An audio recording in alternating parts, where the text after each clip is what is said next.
Frank, thanks for coming on. Appreciate you taking the time to have a conversation with me. Would you mind telling us a little bit about yourself before we get started? All right. So my name is Frank, obviously, as seen there. I was born and raised in New York City, multiracial parents, multi-religious, multicultural parents. In fact, I even grew up in the community built for the United Nations Diplomatic Corps and went to the United Nations school. So extreme kind of multicultural growing up. That had some good advantages to it because I never saw two people of the same color in a row growing up. So to me, humans are just that. I've never really boxed them up too much. And then, apropos your show or the conversation we'll have, at 14, I had a born again experience. Uh, my mom from India thought it normal to send kids to boarding school. She accidentally sent me to one of the preeminent Christian boys boarding schools in America, the world, and the orientation was a tent meeting, and I responded, and all your classical "give your life to Jesus" type of stuff. Born again at 14 became quite an intense Christian. During my college years, they were the Vietnam rock and roll era, and I became a searcher. I studied a lot of religions and a lot of non-religious type of behavior of the time. A lot of rock concerts, a lot of traveling around. But somehow during my college years, um, I was searching beyond Christianity. So I searched through most religions at the time. And then at the very end of my college years, a unification person showed up at my door, knocked on the door. Oh, I should say, Tom, that partway through this search, I ended up getting very, very seriously into yoga and Zen in college. And in that process, I had an experience as strong in that side of religious practice as the Christian one. So at 14, I had your classic Jesus, born again, theistic God. And then at around 18 or 19, I had this kind of unitary consciousness. All is God, all God is us, we are God, and so on. So I had two absolute versions of the two basic religious impulses in the world by the time I was 20. And I was trying to put them together.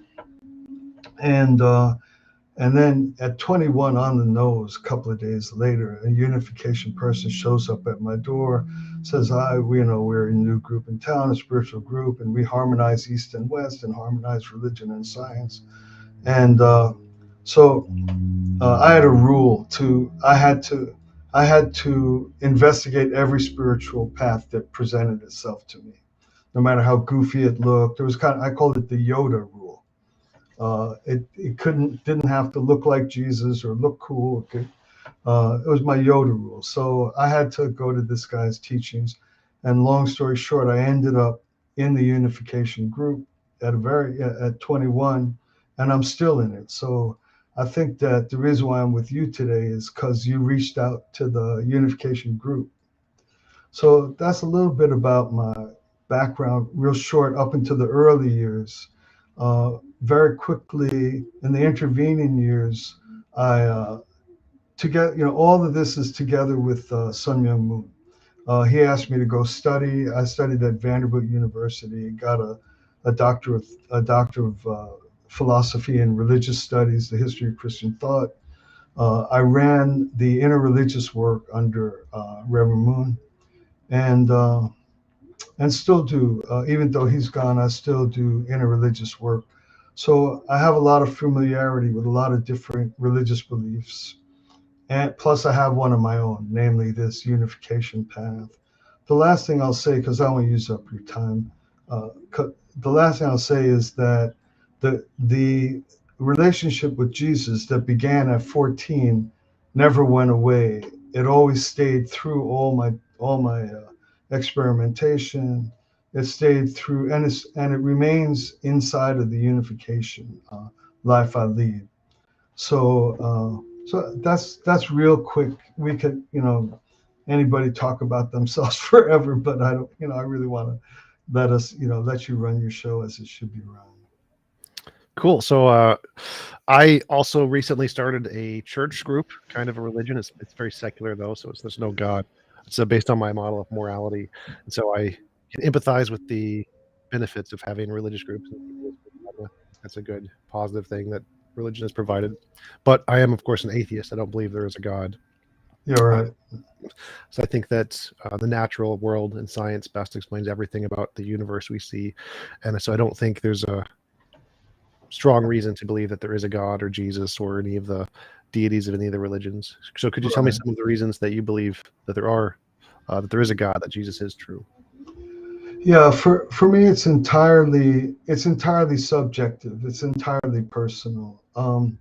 For some reason or another, I always did think that, uh, and I've always remained open to being wrong. I'm still open to being wrong, but what happens is once you pick something, and as long as you're true to your conscience, you grow in that, right? So my assumption is, or what I thought common sense, both experience and common sense, is that there's a God, always ready to be wrong about that, because it's not a visible, tangible type of thing, right? You're just kind of compiling phenomena that adds up to God for you, and then you travel along that path, and and so.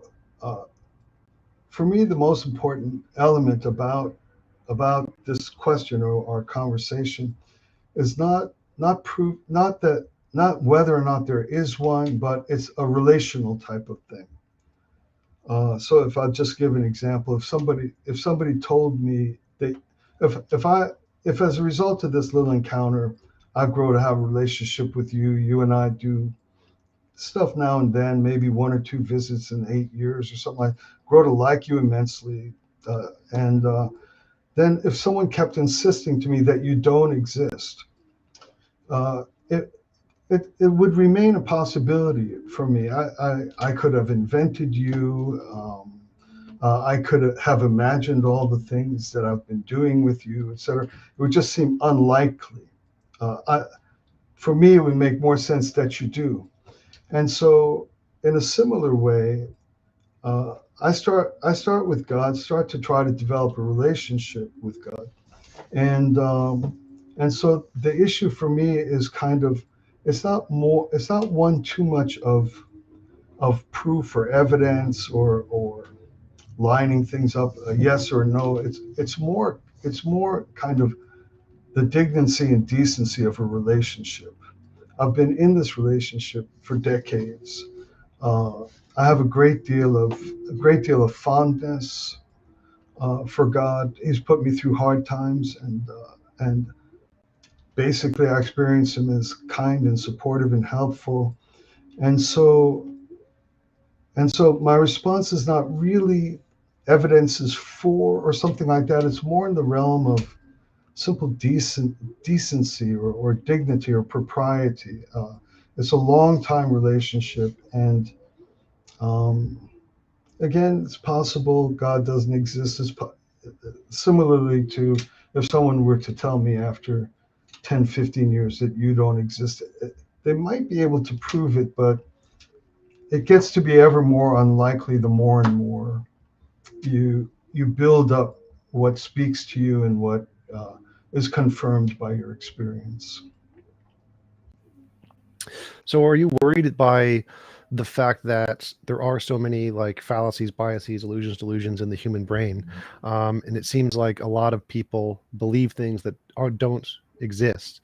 And so from my perspective, when I consider relationships or something that I had, specifically Christianity, when I tried to analyze the different fallacies and biases that are we know about that humans succumb to very easily, I found out that a lot of my justifications for believing were of those kind, the kind that we know don't work. And that led me to one of the reasons I stopped believing, because I realized that the only reason I did believe was because I was motivated to. Emotionally, I wanted the God to be there. And the arguments and evidence that I found I was using to try to justify belief ended up being fallacious in the ways that we know don't work. And so, have you had that concern, and do you look at your relationship with God critically like that to try to find out if the justifications that you use are of the many kinds that we know don't work in human cognition? Um, n- Not especially. I think we're always in danger of that with absolutely everything we do. Is that accurate? Did I understand? Like what you're describing, um, we could end up being a bad parent or a bad friend because of the very same things, right? Yeah. And so, uh, and so in my case, my concern primarily is does the person's path or way or convictions um, result in them being what strikes me in my construct as a good person, as a kind person, as a decent person, as a helpful person. This is more what I'm looking for uh, in what I would call to guard against these types of matters that you've described. You described them so eloquently. I can't remember them that well, but these are fallacies of the mind or habits of the mind or things that lead people to false or wrong beliefs. My concern primarily is, does a person's belief system uh, result in them becoming a malignant individual, harmful to people? Um, and so that's my measure. What I worry about with the list you provided is not really what results in an affirmation of theism or not, but rather what results in the quality of the individual in terms of their impact on uh, in their human social environment and on the planet, and et cetera. Uh, Goodness is my issue more primarily than correctness on things that ultimately can't be proven one way or the other. Do you think that the goodness of a person or a society has tells us anything about the truth? Because I think that people can be really good, but the beliefs that they have may not have anything to do with reality. Because I know there's some scientists who are very good at describing reality, but they were very very bad people, very bad people who Correct. did lots of bad things. And so for me, what's true about the universe and whether or not people are good seem to be two different questions. I wouldn't say that Mm, one has any relevance to the other. mm. Um, so one of the things you can imagine, I was had a lot of thoughts in anticipation of this because I've watched you and I know how clear and intelligent you are. So you're going through little anticipatory exchanges and arguments and things like that. At least I did. And so uh, the the issue of truth and goodness. Um, One of the things that I thought of or prepared or wanted to present was the idea that we have intellect, emotion, and will. Human beings are constructed by these things. And whether or not something is true actually is a function of the harmonized capacity of these three things. Not all of truth is strictly limited to. So a scientist will be working with the full force of that person's intellectual training, talents, and so on and so forth. And then there will be something that will happen to that person that leads them to the resolution or solution or breakthrough that they were hoping to attain scientifically. And that might come from the function of a different dimension of our construct as human beings. So that the mental or intellectual or what's typically relegated to truth seeking, all that can do is make best guesses. It always takes a leap of faith beyond what the intellectual is capable of assembling. We get the preponderance of evidence is the best we can get. And then from there, additional faculties have to come to have impact. So finally, something else other than mere intellectual uh, kind of assembling of data. Finally, something else has to move each human being every moment. Uh, uh, you, yeah. On the issue of truth and goodness, um, if you're limiting truth to kind of intellectual propositions, you can't. This is why intelligent and people who are working close to what's likely true can be doing bad things because they're malformed individuals. There isn't a lot of balance between all the elements that cause human behavior. So that's I hope that's somewhat of a response. A human being is a whole thing. The primary thing that'll determine whether or not a human being is good, in my opinion, is the extent to which they're capable of suspending self-interest for the positive welfare of another person. That's all it is. And that isn't even a rational proposition. It's a different set of faculties at work which push a person toward that capacity. What were the three things you mentioned? I mentioned intellect, emotion, and will. Something like that. Words are always short, but something like that. Uh, And you mentioned that these three working together are better at assessing truth than just intellect, I think. Is that what you were saying? yes, they all participate in in cre- that final leap of faith in which someone acts with their best hope that they're in relationship to what's true. And how does that work to give us closer knowledge of reality than just using intellect? Because that's the part I think I'm not quite understanding. I think that our will and our desires, our emotions, typically lead us are motivators to give us ideas to search for things, but I don't Yes. think they help us come to conclusions. I think we have to use the intellect to weed out all of the bad examples. So I think that the emotion and the will give us hypotheses, and there's just lots and lots of hypotheses, and it's totally fine to make up whatever hypothesis you want. But then you need to use the internet to weed out the less reliable ones.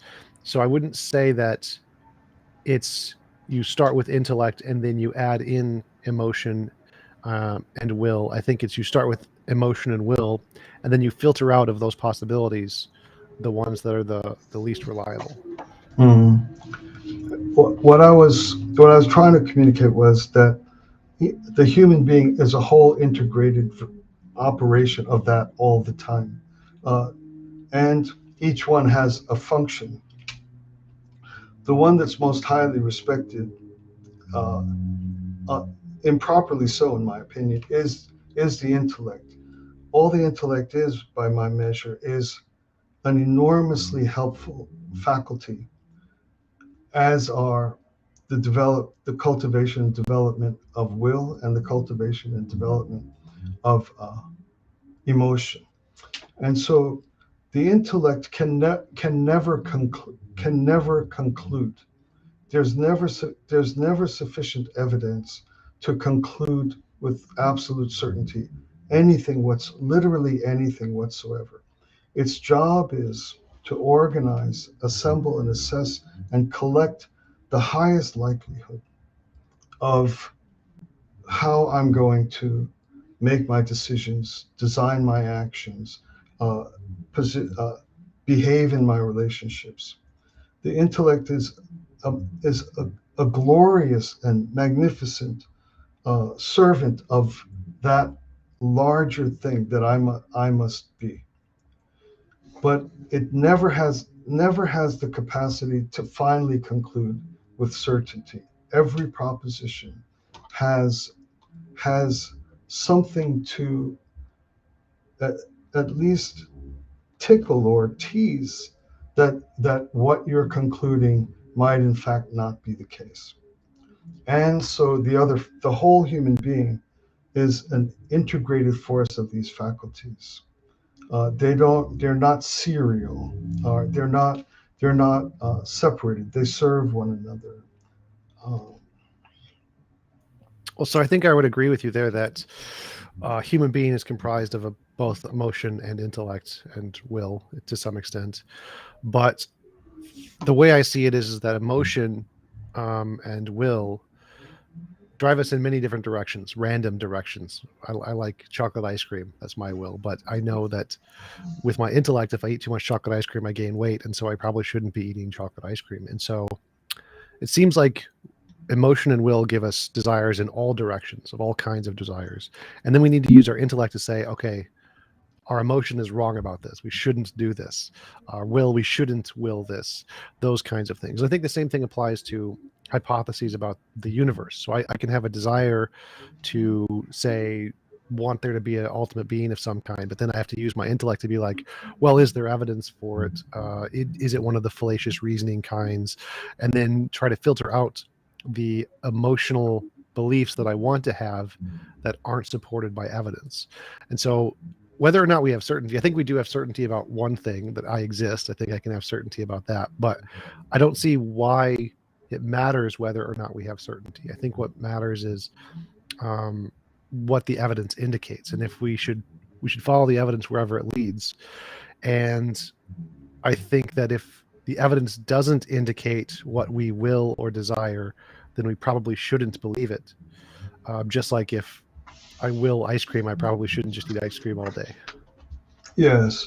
There's two things. I hope I remember them in what you just said. One is that I don't think that uh, one necessarily chooses a right course of action simply due to the evidence.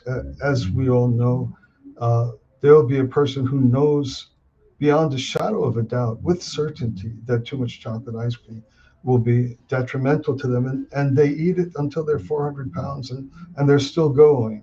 But there might be like one word of the first girl that ever cast eyes at him and said, "I can see through all these troubles, and please, and that might be the evidence never helped that person at all. So there's something else that could, and then this person just turned around and tried to be something for somebody or whatever it did. So the evidence is not, even though he's always known ice cream, or she has always known ice cream is bad. So that's what I'm guessing of this more dimension of things. The other thing I say in this set of thoughts I had a little bit in anticipation of being together, that there's two different dimensions of reality. There's the causal, or there's three actually. There's the causal or intentional, that is purely non-tangible, non-material, causal, intentional. Then there is the invisible, which is still material and subject to rational and scientific inquiry and the assemblance of evidence. And then there is the pure physical, testable, material reality. And I think each of these three different elements of the reality in which we live and of which we're a part uh, don't necessarily lend themselves equally to the style of evidence collecting uh, of each different dimension. So if I were just to see whether or not the transmission, if I put the transmission in my car right or something like that, there's a set of scientific approach to doing that properly that is appropriate to raw metal transmissions, gears, etc., and so on and so forth. There's another thing, back to the ice cream example, that I don't really see, or I have no way of seeing. There's you can use microscopes and things like that, but there's an invisible reality in which I'm applying the preponderance of evidence. But there's finally a dimension of things which has to do with what's intentional or causal. And I think that it is not reasonable, or maybe it's reasonable, but I don't think it works personally to demand that applying the rational inquiry into the purely non-tangible, non-substantial reality. We don't deny that it exists, intentionality and causality, but it has no extension. It has no material or physical extension. Although materialists try to make matter, well, they say matter is the origin of intention and causality. That's all right. But so just very quickly then, the I think that there's a separate dimension of the purely spiritual that requires a different set of like the demands of science are appropriate to physicality or things with material extension, even in the invisible world. Like if you could, someone might say there's ghosts. Like an atheist could believe in ghosts, couldn't they? Yeah. Yeah, there are many atheists who believe in supernatural powers, just not a god. Right. Right. And so because these things, although invisible or supernatural, they still what do you call it? They still are appropriately investigated with the classical tools of scientific inquiry. Well, so what is this other method? Like, because I only think that science is the only method I know of that can differentiate imagination from reality. And so when you say that there's this other tool set that can be used for the non-physical, and I'm one of the materialists, so I think that intentionality is physical. But even if there was a difference ontology or existence of stuff, what is the other method that we can use to investigate that is different than the scientific method? Mhm. Um, if so, you believe you do believe in intentionality, right? I mean, that Yeah, exists, right? yeah, I Okay, believe it exists, but I think it's physical. I think it's a product of the brain. I understand. And so, um, the intentionality describes why an entity does what it does. Is that correct? Uh, the reason why I do X is because I intended to have these outcomes. Otherwise, I wouldn't do X. I think so. Yeah, I think I define intentionality as a desire to do something. I think the desire is a result of the brain, but I would say intentionality is the desires or wills that we have in our conscious experience. Yes, yes. And so that means that there's something that exists which has to account for the question why? Why the action? Why the work? Why the labor? Why the time? And so forth.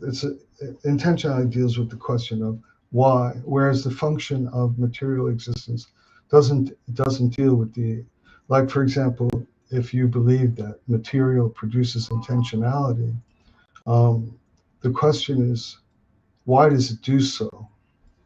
Uh, is I don't know what style of inquiry one would use to try to find out why material produces intentionality. What is it?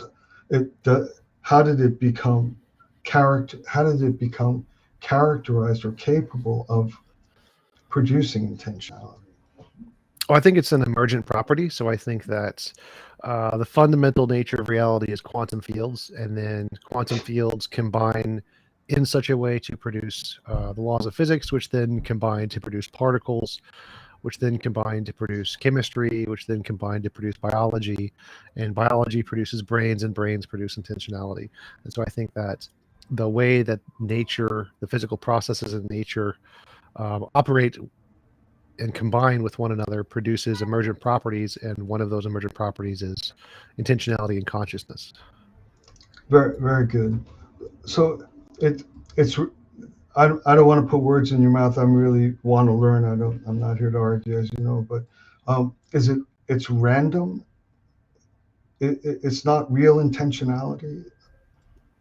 Well, the intentionality that we have is real intentionality, but it came about through random processes and deterministic forces. Hmm. Okay. Um, but we're not the only things that have intentionality, right? Right. I think anything with a brain can probably have some level of intentionality. Okay. Okay. Um, Let me see. I had a train of thought. Do you another thing I wanted to chat with you about? Uh, I lost a train of thought, so I'm not trying to dodge or duck. But another thing I want to talk to you about is that uh, material seems to be defined by self-perpetuation and self-interest. Uh, is that Material? yes? Existence itself is organized so that it persists, or is that not the case? Well, I'd say that would be life. Like life, a living organism would be one that like self-replicates, self-replicating organisms, but material would be like particles, like protons and neutrons. They don't Right. self-replicate. So I'd say material is just anything that's made of energy, and life would be the thing that is But self-replicating. isn't the behavior of all material uh, design? Doesn't it perpetuate its own existence? It doesn't go I against its own existence. Even a particle, even a subatomic particle, or it's it per- it, it does never act in its own destruction. I don't know exactly because like there's examples of virtual particles which pop into existence where there's a particle and an antiparticle, and then Mhm. they collide and destroy themselves. And so um, matter is self-destructive all the time. It's just not all of it. Okay, okay. Because I was going, okay, so the combination of being both self-perpetuating and self-destructive is just a natural quality of matter. Sure. Okay, okay, all right. So the idea that some people will act in ways that uh, seem to be negative to their own or to their own detriment for the welfare of others. This is just a normal matter, a normal way matter behaves. Yeah, yeah. So there's actually a number of studies that have been done on evolution and game theory where cultures and societies will have a mix of people who are both altruistic and help individuals, and some will be selfish and help themselves at the detriment to other people. And a combination of these two things leads to the most successful society. So they did a number of trials with, say, ants and some other things to see which societies were the ones that survived the longest, whether the ones that were 100% altruistic, the ones that were 100% selfish, or a mix of both. And the ones that were a mix of both actually outperformed both the ones that were perfectly selfless and the ones that were perfectly selfish. But yeah, both are a natural result of evolution, giving the different processes of survival instincts of the altruistic helping others and the selfish helping yourself. And that's why society has a combination of both. Right, right. They have to exist in balance. When they're out of balance, they either harm the possibility of the individual persisting, or they harm the stability of the society at large. And Yep. you believe that that's inherent in matter. Yes, I think that's a And product so, of game theory. Yes. okay, okay. Can I ask you this question? Most times we encounter something functional. I think, and please correct me, I'm trying to learn here. I think that, so I don't want to negatively characterize a position. I don't think any reasonable person sees something, an existing functional thing, and believes it just got there. Like if you see a car, you don't believe it assembled itself.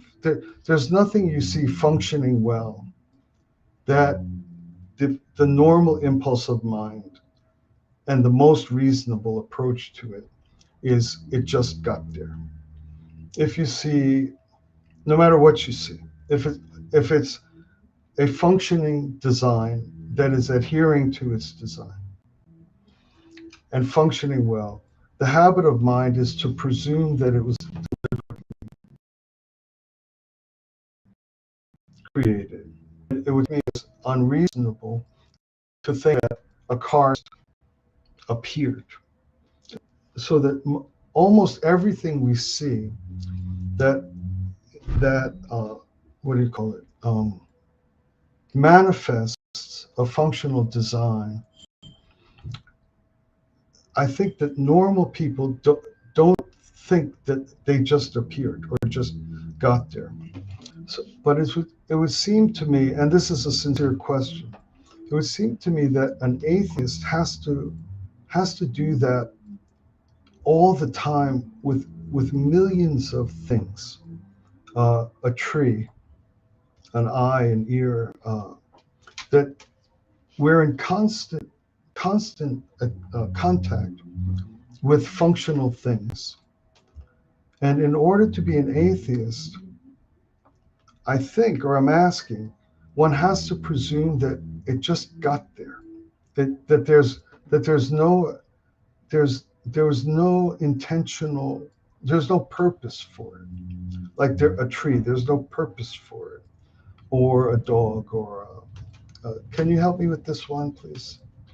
Sure. So yeah, I think that most of the things we see in reality are functioning fine, but don't have a designer. So like, if we just look at the chemical periodic table, like argon, astatine, barium, americinium, I think all of these function extremely perfectly well in the fact that they have a particular shape and structure, and the electrons go around the protons in a particular shape and bind with other things. And there's different proteins of non-organic material, just chemical structures that are extremely complicated, but they function just fine. And I don't think they're designed.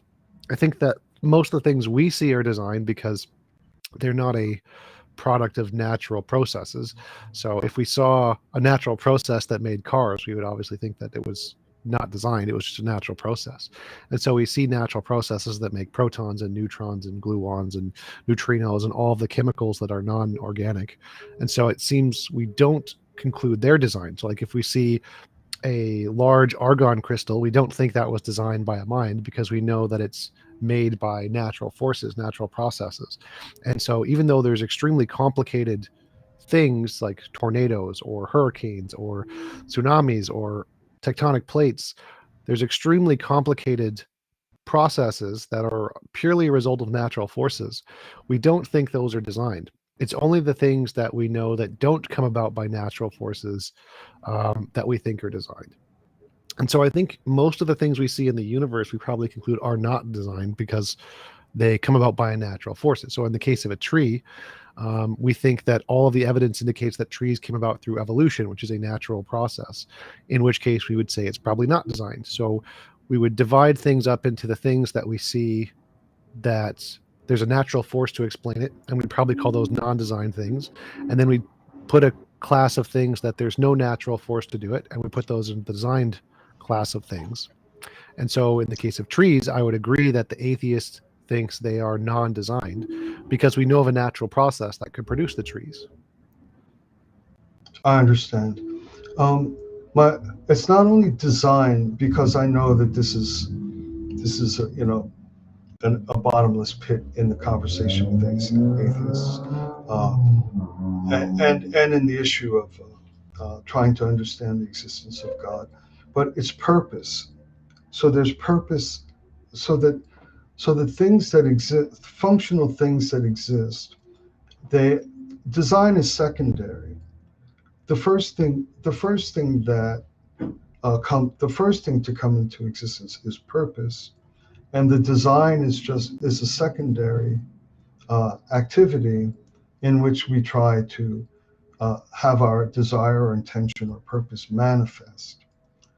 So in order to see so many elegantly functioning things and not attribute to them a design, more importantly, I think suggests that they don't have a purpose. The more important thing about uh, elegantly functioning reality is not its design, because that's a place of tireless argument, but its purpose. One would also have to, and I'm asking here again, have to presume that these things have no purpose, like an eye or a tree, or just the end, like the arising of water with the, and on and on. Sure. So I would say that design would come before purpose, I think, because I think to have a purpose, you need a designer to make the purpose or add the purpose to it. And so I think that if something comes about by natural processes, then it wouldn't have a purpose, because to have a purpose, you need to have a mind that designed it to do something. I think it has an effect in entropy, where life, for example, in trees, interact with the world to disperse energy. And so the reason that they came about, the reason that evolution made these things, was to disperse entropy and a determined pattern by the laws of physics. But I don't think they have a purpose, because I think to have a purpose, you need a designer. Yeah, actually, design follows purpose. So, what in essence, in a more profound way, what is being denied is not a design, but a purpose. So, in your case or mine, anything we design is purely a result of having a purpose. We would never design something without a purpose. Uh, so, for example, if I were to want to try to visit you, the design would follow from that. It would take, I would have to plan to raise the money and find out train schedules. There'd be a design so that I could manifest my intention or desire or purpose. So if one looks at the universe and, and sees in all of its kind of awe-inspiring elegance and grace and beauty, the key thing one is saying is there's no purpose for any of it, unless you Right. So want to call evolution. That's what you're saying. right. So because I see it the other way. I see it like, if I have a purpose or intention and I want to design something, I have to use all of the pieces that are lying around. So say I wanted to design or to stick something on my fridge. I had a purpose that I wanted to stick something on my fridge. I wouldn't build a magnet from scratch. I already know magnets exist in the universe. The magnets existed prior to my purpose of wanting to create a something to stick to my fridge. And so I would use the already existing electromagnetic force to use these magnets, and then build them in such a way that I can stick stuff to them and put them on my fridge. Right. And so the purpose didn't exist to create the magnets. Purpose exists to use the tools that already exist to instantiate some kind of a goal. And so I wouldn't say that you need purpose to exist for magnets to exist. You need purpose to exist to use magnets to make a fridge magnet. And so the laws of physics, the things that created evolution, would be like just the existence of the magnets, the tools that are already there, and they're combining in random ways to build lots and lots of different kinds of chemicals and chemical structures and proteins and things. And then once you get to brains, that's where the intentionality and the purpose comes from. I don't think purpose predates everything that exists. I think that there are many natural phenomena that exist without purpose, like magnets, electromagnetism, and then we use purpose to control those things to do very specific tasks. But I don't think you need purpose for everything. I don't think you need purpose for evolution or for life. I think those can happen by natural processes without purpose. Okay. Uh, okay. I think what I'm suggesting. I think what I'm suggesting remains the case.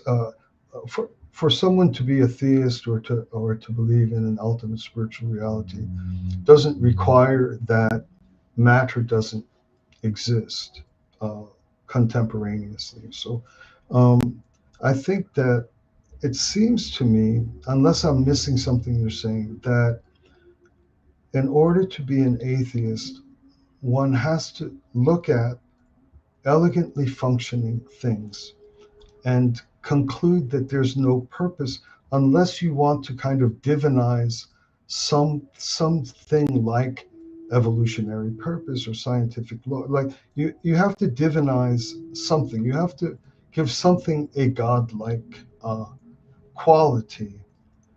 Uh, otherwise, it seems to me that one is living inconsistently.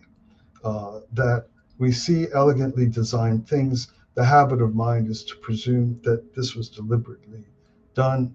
And yet, to be an atheist, one has to look at zillions of beautifully designed things or beautifully functioning things and say that there's no reason for them to be there unless you want to give evolutionary forces a kind of a divine like authority over what we see. Well, sort of, I would agree with that. I would say that to be an atheist, you have to follow the evidence wherever it leads. And the evidence indicates that evolution is the only explanation for trees and life and things. And so the rational conclusion based on the evidence is that they have no purpose. So I don't think it's because you're an atheist, you have to look at things and conclude there's no purpose. I think it's because the evidence indicates it has no purpose. And if you want to follow the evidence, you should conclude it has no purpose. Okay, I'll hold that for a second. I think this leads me to I think it's a related question that I, th- I think earlier on you said that you believe in morality or you believe in good and bad. Yes, I'm a You- moral realist, so I believe in Um, objective morality. objective morality, and good and bad is measured in what capacity? What are the fundamental qualities of something that would be described as good or something that would be described as bad? I think it's a law of physics, undiscovered law of physics, fundamental to the universe. So so bad is to try to do something that physics won't support. No, so it's not all of physics. It's there is a particular law in physics that has to do with morality. It's called moral naturalism. Is the position that good and bad are a subset of things in the natural world. It's not all things. Like gravity isn't good or bad. Gravity is a law, and electromagnetism is a law, and then there's morality, which is another law.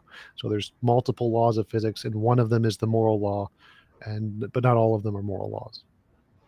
And the moral law is is generated without purpose. It exists without purpose.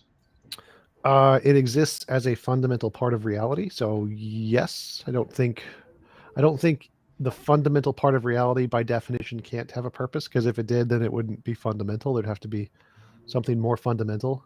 And so I think that whatever the fundamental nature of reality is can't have a purpose by definition. So then morality is not tied to any particular purpose. Well, I think morality is the fundamental nature of reality, so I don't think it can. So like, do you think God has a purpose? Yes. Who gave God his purpose? Um, I don't know. Because the way I see it is like, if God has a purpose, that means the purpose must pre-exist before God did. It has to be more fundamental than God. And to me, that doesn't make much sense. To me, there has to be a fundamental thing, and whatever that fundamental thing is, it can't have a purpose. Because if it does, then that means there must be something more fundamental than whatever the most fundamental thing is. And so, whatever the foundational part of reality is, the first thing that ever existed, I don't think that can have a purpose, because that doesn't seem to make sense to me. Unless it is purpose, not have a purpose, but is purpose. How can something Purpose, purpose is the uh, fundamental unit of reality. Purpose is the fundamental unit of reality. why would you think that? Because to me, purpose is a further thing down the line. I think quantum fields are the fundamental thing of reality. And I think purpose is something that comes after brains. And so why would you think that purpose would pre-exist before quantum fields? I'm not. I'm not sure I understand quantum fields, but quantum fields would seem to me to be just a distant down the line production of things. They would exist for some reason, for some purpose. Or Why would you think that? Because to me, it seems like the opposite. It seems like the more fundamental we look into reality, um, like we start with ourselves, obviously, the cogito, I think, therefore I am. And then as we gain more scientific knowledge of the world, it seems less and less like it has anything to do with us or consciousness or intentionality. It doesn't seem like particles have consciousness or intentionality. It doesn't like seem like the laws of physics have consciousness or intentionality. And quantum fields are the things that make the laws of physics in quantum physics, quantum mechanics. And so, why would you think that purpose would predate quantum fields instead of thinking that purpose is a result of quantum fields? Because to me, that seems more like what the evidence seems to indicate. mm, to me, there the only reason why anything would exist is if there were a purpose for it. But why think that?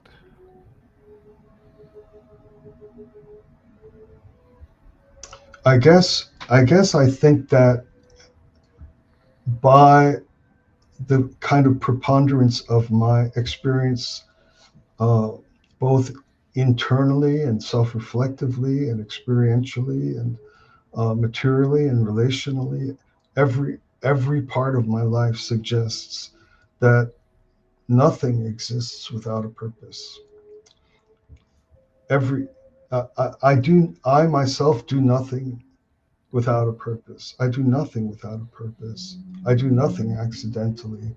And if this is my nature, and I'm surely made up of all the things that you're describing, right? Magnets and quantum fields, or that's all. I'm that. And my experience of myself, both in my interactions with the natural world and my interactions with human beings, my interactions with myself and my efforts to have some kind of self-understanding, I find that 1,000% of the time, uh, there's absolutely nothing in my life that ever lacks purpose. And so if I'm the sum total of everything you're describing, it just feels to me inconsistent to suddenly go contrary to everything I know in every sphere or dimension of my being. I think I would feel the opposite because for me, from my background knowledge, it seems like purpose is kind of like pineapples. Pineapples are a thing that come from trees, and so I don't think you can have the pineapple before the tree. I think you need a tree first, and then you can have a pineapple.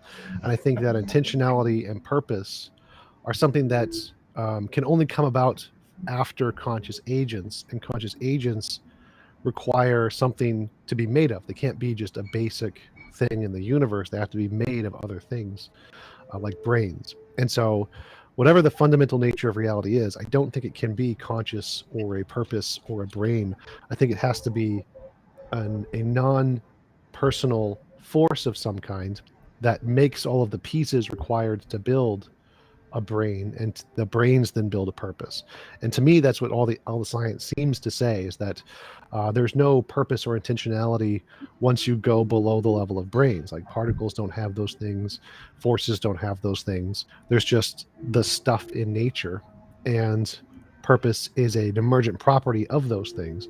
And so I don't understand why we would infer or try to think that purpose pre-exists before anything else, any more than we should think that a pineapple pre-exists before anything else. To me, those both don't make sense. Yeah, basically, without no confrontation here, but you're guessing that these small things don't have purpose and intentionality. You're guessing that it's an article of faith. Atomic particles may well have very specific purpose. Oh, sure, it's possible. I would definitely say that, Yeah. but I don't think So there's any evidence to indicate that. I think that we don't have yeah. any reason to believe particles are conscious, just like we don't have any reason to believe rocks are conscious.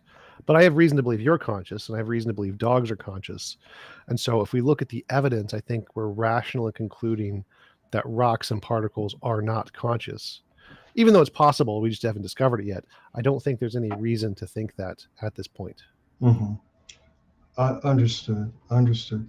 And so all of reality is without purpose until it reaches a certain level of random organization. Is that an accurate description? All of reality is without purpose until by a random turn of events, eventually, I can't remember your terms, but emergent something Yep. produces purpose for the first time ever. So reality, all of reality is without purpose, Well, all of reality until except until right. matter Right. randomly generates it somehow or another. Right. So I think that purpose is an emergent property, and just like stars are an emergent property. So I don't think anywhere in the fundamental nature of reality there are stars. There are no stars there, but stars are a result of the fundamental nature of reality. And I think purpose is a result of the fundamental nature of reality. It's an emergent property that isn't there originally, but came about because other things combined to produce it. Hmm. Hmm. Okay. Okay. So somehow, okay. So somehow, oh, morality, is it important or is it just a more pleasant way of being in the world? Is it important in any way? Because it strikes me, if I'm not mistaken, as just it just randomly uh, emerged or evolved or happened or Well, just to clarify, so I think morality is like gravity. It's always been there. It didn't come about. I think our ability to experience it evolved, but I think morality was always there, just like gravity was always there. I see. I see. So all of reality is characterized by morality. Morality is a force that permeates all of reality, just like gravity is a force that permeates all of Okay. reality. Okay. And then, so these, what were you calling them? Quantum fields Yes, that's the thing that makes all the forces. makes all the forces. They have morality. Morality exists there as well. Yeah, it's one of the quantum fields. Beautiful. All right. Good enough. Good enough. If if you have if everything is characterized by morality, uh, then all one does is add a multi-headed god or add a headdress or add a cross or call him a name or say there's none or uh, I think I can't imagine much more for our conversation to go. I mean, I've hit a beautiful discovery among atheists in which at least you as one, I don't know the field very well, but if it's common that morality coexists with all of reality, even quantum fields, then I can't think of any reason why a theist or any other type of religious believer would ever do anything other than thank atheists for your service to the world. Sure. So it's actually pretty common among academic philosophers. I think so. Most philosophers are atheists. It's about 70 something percent, 75%. And most philosophers are also moral realists. So I think 65% of academic philosophers are moral realists who believe in objective morality, even though like three-fourths are atheists. So Mhm. most academic philosophers do believe in objective morality, but they don't think it's conscious. They just think it's like a law of physics kind of a thing, or something fundamental in reality that's just there. Yeah, it's it's just how you dress. It's just how you dress the life in which we swim. Sure. Wonderful, wonderful. It's been great, discovery for me and a happy education for me. Sure, absolutely. Appreciate it. We do have some questions from the audience, if you don't mind. Oh, sure. Question from, thank you for the super chat. There it was. Jimmy G asks, born again is a cop out. Frank, can you tell us why it may be perceived that way? I'll hail our Lord and Savior TJump's chair. Born I think again. he's Uh-huh. I think he's Go ahead, asking Tom. about what it means to be born again and what caused you to become born again. What does that mean? Well, basically, it's the framing of a Christian experience, and they attribute it to the combined work of Jesus and the Holy Spirit.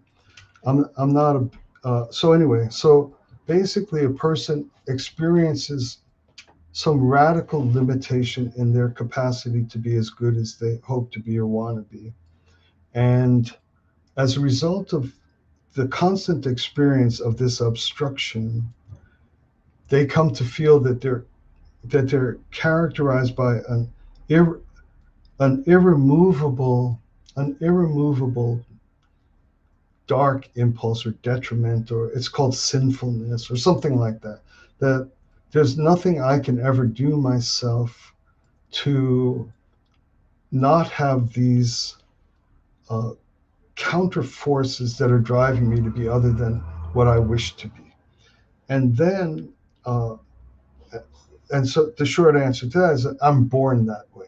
How did you get that way? You're born that way. You have an aspect to your nature that will never allow you to be all that you wish that you could be. Then some Christian preacher comes along and he'll say, you can be born again, born anew, born in God, and this will no longer be your condition. You will now be characterized by a circumstance in which this the weight of this accursedness of your sinfulness, et cetera, will no longer be the nature of your reality. And so then someone will ask Jesus, please forgive me for my sins, even though it wasn't even my fault. I was born.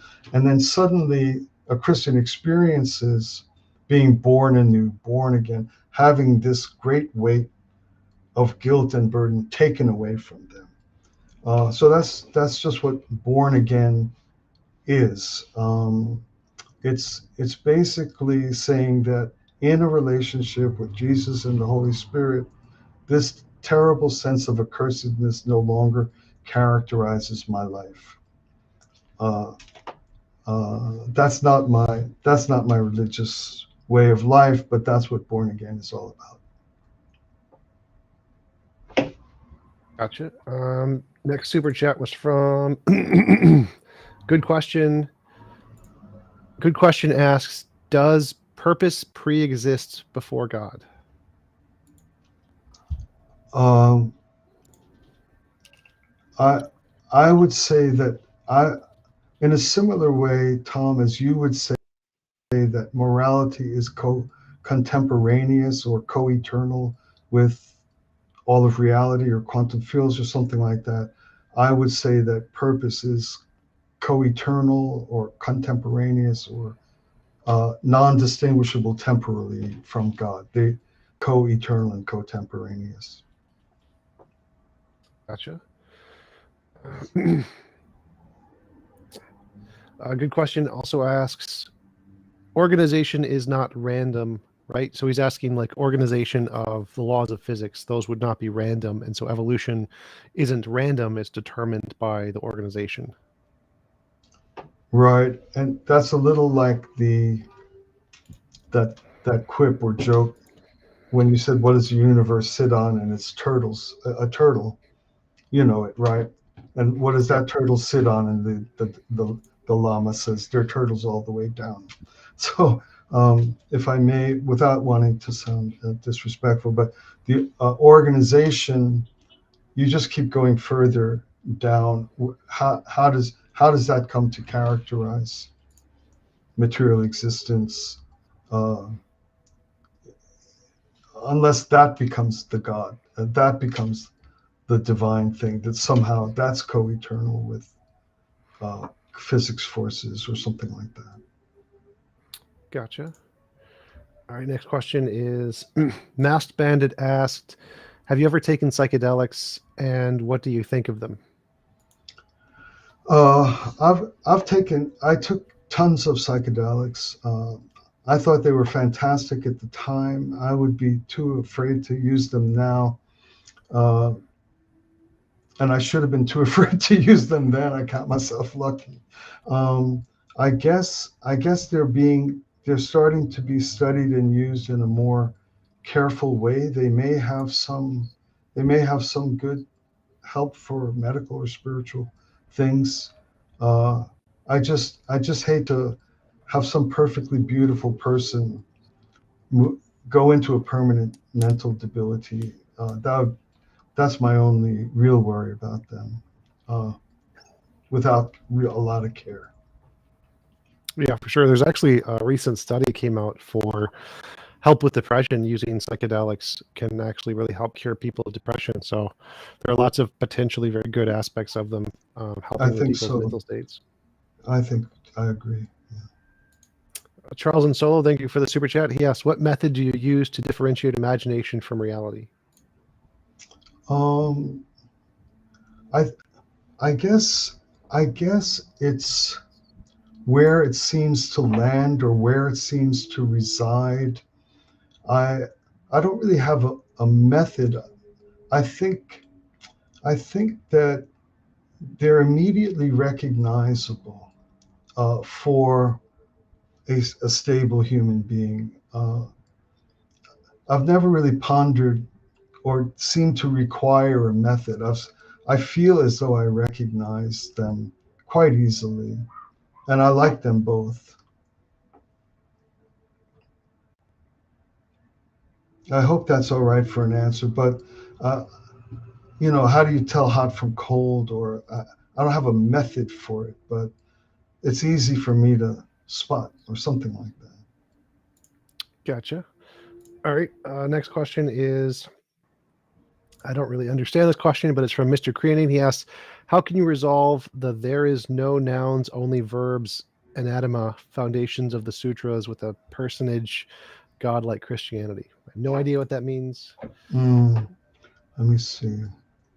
Anatma means, I think, uh, eternally non-being. I think it's part of the subtle theological debates in Hinduism, and it has to do with nouns. Nouns are existence, verbs are becoming. I think, and so the sutras refer to the sacred scriptures of Hinduism, and one school of thought out of the Hindu community is the anatma, is that which emphasizes that dimension of non-being or non-existence or maya as existence. And so reality it is all verbs, as you'd get it, Tom, I think now, right? Only becoming, only moving, or something like that. And so when you try to quote unquote reify something, that means make it real, call it to exist. You're actually contributing to the illusion of Maya. And the worst thing you could do with the affirmation or reification or of things is to try to actually create something like a god, something as as all controlling. It's bad enough that you do it with a glass of water, and then if you're going to make God like a real thing wandering around, you've really caused some real harm, according to this side of Hindu belief. I think I got it correct. If I, Gotcha. Big Bad Mama asks, why doesn't Jesus reveal himself more obviously to believers and non believers in everyday life? um, I just have a simple personal opinion about this, and that is that the uh, from from a very high spiritual place, it's enormous. It exhausts a ton of capital to manifest, um, and it would be like me traveling to give my lottery winnings to an inveterate junkie gambler or something like that. I mean, who calls, um, I just think that the design of Jesus, it's a very challenging and a very difficult one. He cares about the world. He cares about human suffering, and I think his work has to be very strategic and very well done. And so we might think we have better ways of how Jesus might do things, but I think uh, where the fact that we may not see him more easily or something like that is related to him trying to help the world in the finest and most strategically effective way. Gotcha. Winston's mom asks, we have archaeological evidence early man, pre-hominids took care of their old and sick. Does this fit his definition of morality? Absolutely. I think it's just a wonderful, by all means, by all means. A good question asks, since the Bible gives evidence that God performs good and evil actions, why do you think we value good and reject evil? I I I don't believe a rigorous treatment of the Bible would ever attribute any action to God as evil. Although there is much that is attributed to God that is incomprehensible to human beings and certainly looks evil. Uh, Again, this is just a purely personal uh, uh, uh, opinion. It doesn't bear any weight, but I believe that people describe things according to the level of their spiritual development, and so things may be in the Bible, things may be attributable to God uh, based on the spiritual acuity of the people of that time. I don't want to interrupt the questions, but what you've done with your sweater, Tom, makes you look like a Tibetan lama. Oh, By thank you. Thank you. Yeah, they have, the it's bare comfortable. shoulder and the Yep. purple color, and there you go. It is a very comfortable outfit. So I do like the Tibetan monk little toga Good, things. They're very comfy. So, good. all right. JJ asks, did this conversation change any of your supernatural positions? Um, no, no. I my supernatural positions are not strong, as I said. They're relational and experiential. Uh, and it's you'd be talking about a friend when you talk to me about God. You're talking about a friend, but so it didn't change much, but it certainly educated me a tremendous amount. It's been very helpful for me. I learned a lot. Awesome. Thank you. Appreciate it. Thank you. Next question is from the Masked Bandit. What do Christians mean when they say they have had a revelation? Isn't the Bible reports of people who purportedly having revelations, while people who can't read have had the same? Oh, I. What does it mean here? I think the first part's the important one. What do Christians mean when they say they have had a revelation? There's different communities of Christians and different uses of the words that they allow themselves dogmatically to use. I think revelation is pretty constrained, and a lot of Christian groups would not allow anybody to claim to have had a revelation, but they would rather say that they had an inspiration, or they might even say they received a word from Jesus or something like that. They can say these things, but revelation is usually reserved. Most Christian groups don't allow their believers to claim that they have revelations. But in common parlance, we can use it freely and all the time. I had a revelation that, that my sister's going to show up. You know, it's, you know, and there she was, you know. So there's a common use of the term, but for Christians, I think mostly they have to stick to other language in terms of their own dogmatic constraints. Gotcha. Good question. Thank you for the super chat. Did Vishnu create Yahweh? Oh, I don't, maybe. I th- I believe that there's one God.